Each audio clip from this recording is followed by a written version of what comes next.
जय जिनेन्द्र। भक्तामर प्रणत मौलिमणि प्रभाणा मोद्योतकं दलित पापतमो वितानम् सम्यक् प्रणम्य जिनपादयुगं युगादा वालम्बनं भवजले पतितां जनानां यः संस्तुतः सकलवाङ्मयतत्त्वबोधा दूद्भूतबुद्धिपटुभिः सुरलोकनाथैः स्तोत्रैर्जगत्त्रितयचित्तहरैरुदारैः स्तोषे किलाहमपि तं प्रथमं जिनेन्द्रम् बुद्ध्या विनापि विबुधाचिदपादपीठ स्तोतुं समुद्यतमतिर्विगतत्रपोऽहम् बालं विहाय जलसंस्थितमिन्दुबिम्ब मन्यः क इच्छति जनः सहसा ग्रहीतुम् वक्तुं गुणान् गुणसमुद्रशशाङ्ककान्तान् कस्ते क्षमः सुरगुरु प्रतिमोऽपि बुद्ध्या कल्पान्तकालपवनोदतनक्रचक्रम् को वातरीतुमलमं भुनिधिं भुजाभ्याम् सोऽहं तथापि तव भक्तिवशान्मुनीश कर्तुं स्तवं विगतशक्तिरपि प्रवृत्तः प्रीत्यात्मवीर्यमविचार्य मृगो मृगेन्द्रम् नाभेति किं निजशिशोः परिपालनार्थम् अल्पश्रुतं श्रुतवतां परिहासधाम त्वद्भक्तिरेव मुखरीकुरुते बलान् माम्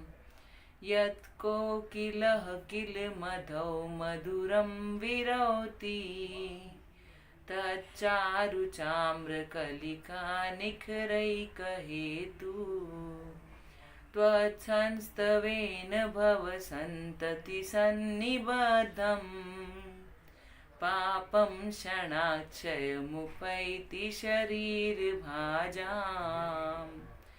आक्रान्तलोकमलिनीलमशेषमाशु सूर्यांशुभिन्नमिव शार्वरमन्धकारम् मत्वेति नाथ तव संस्तवनं मयेद मारभ्यते तनुधियापि तव प्रभावात् चैतो हरिष्यति सतां नलिनीदलेषु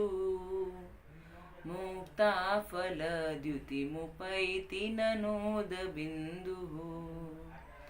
आस्तां तव स्तवनमस्तसमस्तदोषम् त्वत्सङ्कथापि जगतां दुरितानि हन्ति दूरे सहस्रकिरणः कुरुते प्रभैव पद्माकरेषु जलजानि विकासभाञ्जी नात्यद्भुतं भुवनभूषण भूतनाथ भूतैर्गुणैर्भुवि भवन्तमभीष्टुवन्तः तुल्या भवन्ति भवतो ननु तेन किं वा भूत्याश्रितं य इह नात्मसमं करोति दृष्ट्वा भवन्तमनिमेषविलोकनीयम् नान्यत्र तोषमुपयाति जनस्य चक्षुः पीत्वा पयः शशिकरद्युतिदुग्धसिन्धो क्षारं जलं जलनिधेरसितुं कैच्छेत् यहि शान्त राग रुचिभिः परमाणुभिस्त्वं निर्मापितस्त्रिभुवनैकललामभूत तावन्त एव खलु तेऽप्यणवः पृथिव्यां यत्ते समानमपरं नहि रूपमस्ति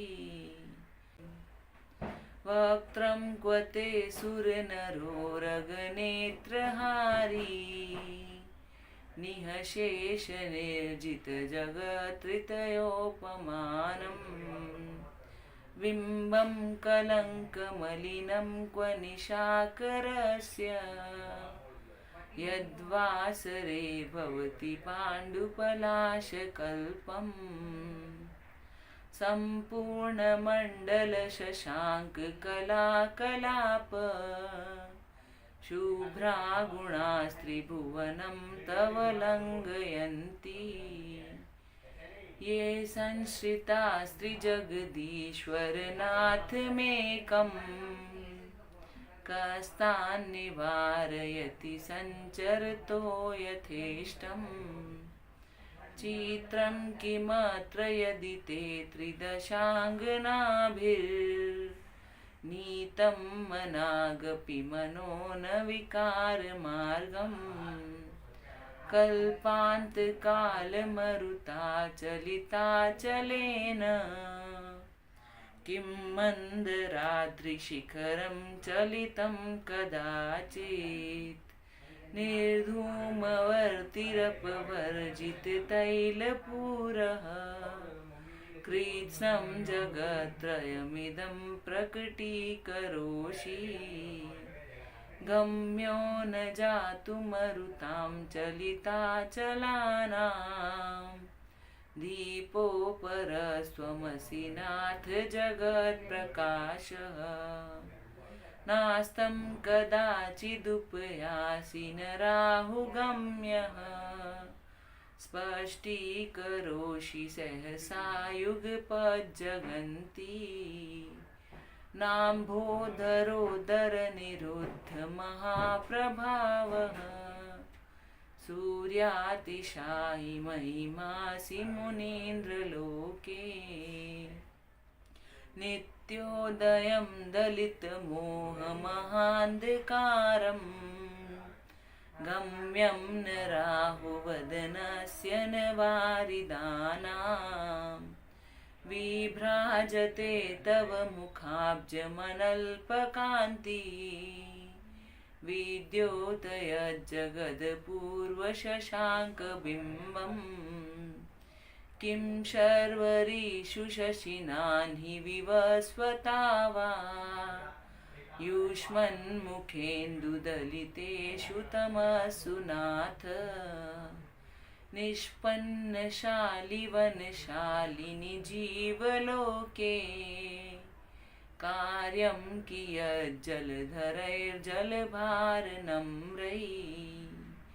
ज्ञानं यथा त्वयि विभाति कृतावकाशं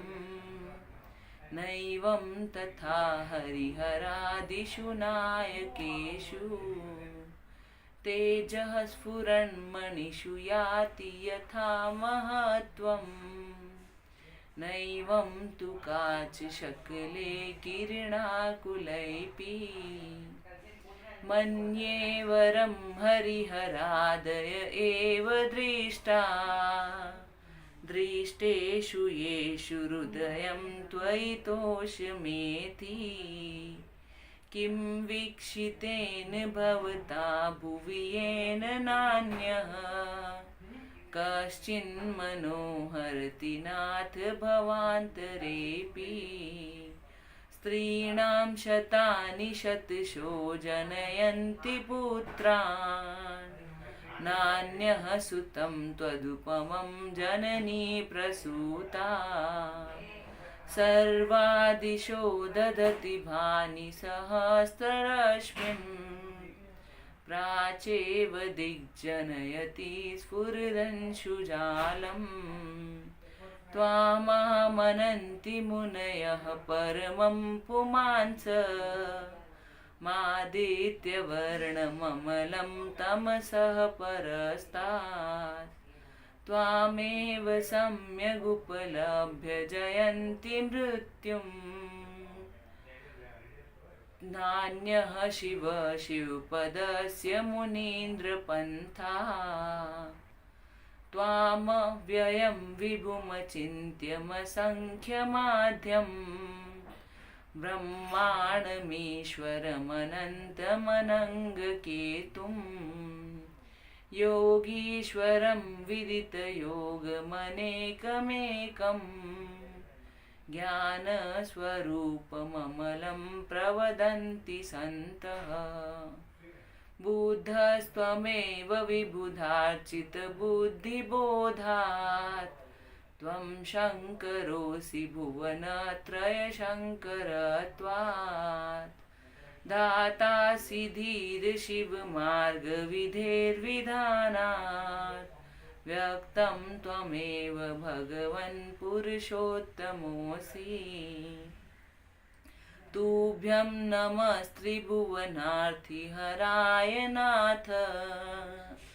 तुभ्यं नमः क्षितितलामलभूषणाय तुभ्यं नमस्त्रिजगतः परमेश्वराय तुभ्यं नमो जिनभवोदधिशोषणाय को विस्मयोऽत्र यदि नाम गुणैरशेषैस्त्वं संश्रितो निरवकाशतया मुनीश दोषैरुपात विविधाश्रये जातगर्वैः स्वप्नान्तरेऽपि न कदाचिदपीक्षितोऽसि उच्चैर्शोकतरुसंश्रितमुन्मयूख मा भाति रूपममलं भवतो नितान्तम् स्पष्टुल्लसत्किरणमस्ततमोवितानम् बिम्बं रवेरिव पयोदरपार्श्ववर्ती सिंहासने मणिमयूखशिखा विचित्रे विभ्राजते तव वपुः कनकावदातं बिम्बं वियद्विलसदंशुलतावितानम् तुङ्गोदयाद्रिशिरसीव सहस्ररश्मे कुन्दावदात् चलचामरचारुशोभम् विभ्राजते तव वपुः कलधौतकान्तम् उद्यच्छशाङ्कशुचिनिर्झरवारिधार मूर्च्छैस्तटं सुरगिरेरिव शातकौम्भम् छत्रत्रयं तव विभाति शशाङ्ककान्त मूर्च्छैस्थितं स्थगितभानुकरप्रतापम् मुक्ताफलप्रकरजालविवृद्धशोभम् प्रख्यापय त्रिजगतः परमेश्वरत्वम् ऊनिद्रहेम नवपङ्कजपुञ्जकान्ति पर्युल्लसन्नखमयूखशिखाभिरामौ पादौ पदानि तव यत्र जिनेन्द्रदत्तः पद्मानि तत्र विबुधाः परिकल्पयन्ति इत्थं यथा तव विभूतिर्भुजिनेन्द्र धर्मोपदेशन विधौ न तथा परस्य यादृक्प्रवाह दिनकृतः प्रहतान्धकारा तादृक्कुतो ग्रहगणस्य विकाशिनोऽपि श्चोतन्मदाविलविलोलकपोलमूल मत्तभ्रमद्भ्रमरनादविवृद्धकोपम् ऐरावताभमिभमुद्धतमापतन्तम् दृष्ट्वा भयं भवति नो भवदाश्रितानाम् भिन्ने बकुम्भगलदुज्ज्वलशोणिताक्त मुक्ताफलप्रकरभूषितभूमिभागः बद्धक्रमः क्रमगतं हरिणाधिपोऽपि नाक्रामति क्रमयुगाचलसंश्रितं ते कल्पान्तकालपवनोद्धतनक्रचक्रम् को वातरीतुमलमम्बुनिदिम्बुजाभ्याम् विश्वं जिघत्सुमिव सम्मुखमापतन्तम् त्वन्नाम कीर्तनजलं शमयत्यशेषम् कल्पान्तकालपवनोद्धतवह्नि कल्पम् दावानलं ज्वलितमुज्ज्वलमोत्स्फुलिङ्गम् विश्वं जिघत्सुमिव सम्मुखमापतन्तम् त्वन्नाम कीर्तनजलं शमयत्यशेषम् रक्ते क्षणं समदकोकिलकण्ठनीलम्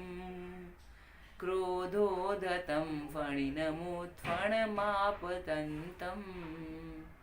आक्रामति क्रमयुगेन निरस्तशङ्कस्त्वन्नाम नागदमनीहृदयस्य पुंसः